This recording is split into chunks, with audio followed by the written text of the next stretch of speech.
Hello hi ಎಲ್ರಿಗೂ ನಮಸ್ಕಾರ. Welcome to Krupa Suma blog. Mobile ಮನುಷ್ಯನಿಗೆ ಅದೆಷ್ಟು ಅನಿವಾರ್ಯವಾಗಿ ಬಿಟ್ಟಿದೆ ಎಂದರೆ ಒಂದು ದಿನ ಕೈಯಲ್ಲಿ ಮೊಬೈಲ್ ಇಲ್ಲ ಅಂದ್ರೆ ಸಂಪೂರ್ಣ ಅಸಹಾಯಕರಾಗಿ ಬಿಡುತ್ತಾನೆ.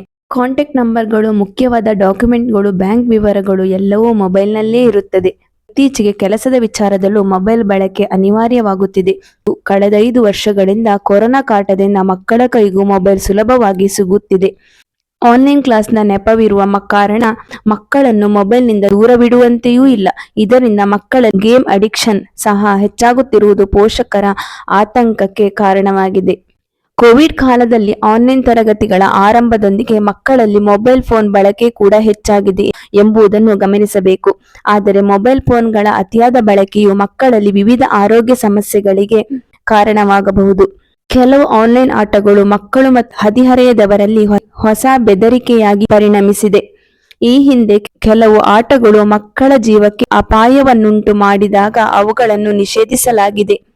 ಆದರೆ ಈಗ 10 ಹೊಸ ಆನ್ಲೈನ್ ಆಟಗಳು ಬಂದಿದ್ದು ಮಕ್ಕಳು ಸುಲಭವಾಗಿ ಅವುಗಳಿಗೆ ಅಡಿಕ್ಟ್ ಆಗುತ್ತಿದ್ದಾರೆ.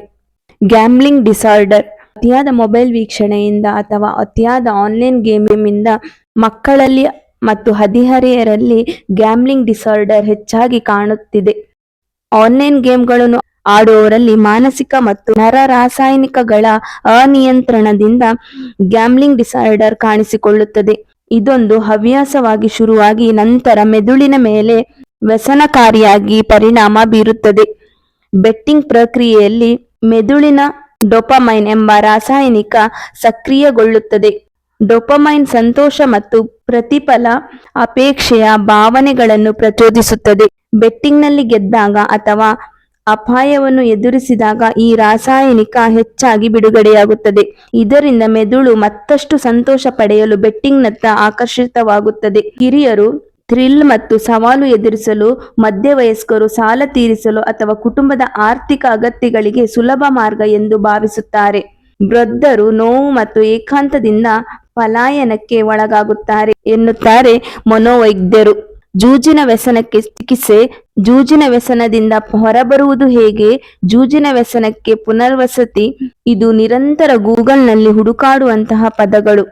ಈ ಸರ್ಚಿಂಗ್ ಟ್ರೆಂಡಿಂಗ್ ನಿರಂತರ ಏರುತ್ತಲೇ ಇದೆ. ಇದು ಗೀಳಿಗೆ ಒಳಗಾಗಿ ಸಂಕಷ್ಟದಲ್ಲಿರುವ ವ್ಯಥೆಗೆ ಸಾಕ್ಷಿಯಾಗಿದೆ. ಜೊತೆಗೆ ಹೈದರಾಬಾದ್ನಲ್ಲಿ ಆತ್ಮಹತ್ಯೆ ತಡೆಗಟ್ಟುವುದಾಗಿ ಸಹಾಯವಾಣಿಯನ್ನು ಸ್ಥಾಪಿಸಲಾಗಿದೆ. ಅದಕ್ಕೆ ಕಳೆದ ವರ್ಷದಿಂದ ಇದಕ್ಕೆ ಬರುವ ಕರೆಗಳ ಪ್ರಮಾಣ 60% ಹೆಚ್ಚಿದೆ. ಬಹುತೇಕ ಆನ್ಲೈನ್ ಬೆಟ್ಟಿಂಗ್ ದಾಸ್ಯಕ್ಕೆ ಒಳಗಾಗಿದ್ದವರಾಗಿದ್ದಾರೆ. ಬೆಟ್ಟಿಂಗ್ನಿಂದ ಹೊರಬರುವುದು ಹೇಗೆ? ಮೊದಲು ಬೆಟ್ಟಿಂಗ್ ವ್ಯಸನಿಯಾಗಿದ್ದೀನಿ ಎಂದು ಒಪ್ಪಿಕೊಳ್ಳಬೇಕು. ಬೇರೆಯವರ ಸಹಾಯ ಪಡೆಯಿರಿ. ಹೊಸ ಹವ್ಯಾಸಗಳನ್ನು ಬೆಳೆಸಿಕೊಳ್ಳಿ. ಕೌನ್ಸಿಲಿಂಗ್ ಮತ್ತು ಮನೋವೈದ್ಯರನ್ನು ಭೇಟಿ ಮಾಡಿ ಚಿಕಿತ್ಸೆ ಪಡೆಯುವುದು ಉತ್ತಮ ಪರಿಹಾರ. ಈ ಮಾಹಿತಿ ನಿಮಗೆ ಇಷ್ಟವಾಗಿದ್ರೆ ದಯವಿಟ್ಟು ನಮ್ಮ ಚಾನೆಲ್ನ ಸಬ್ಸ್ಕ್ರೈಬ್ ಮಾಡ್ಕೊಳ್ಳಿ, ಹಾಗೆ ಬೆಲ್ ಐಕಾನ್ನ ಕ್ಲಿಕ್ ಮಾಡಿ. Thank you.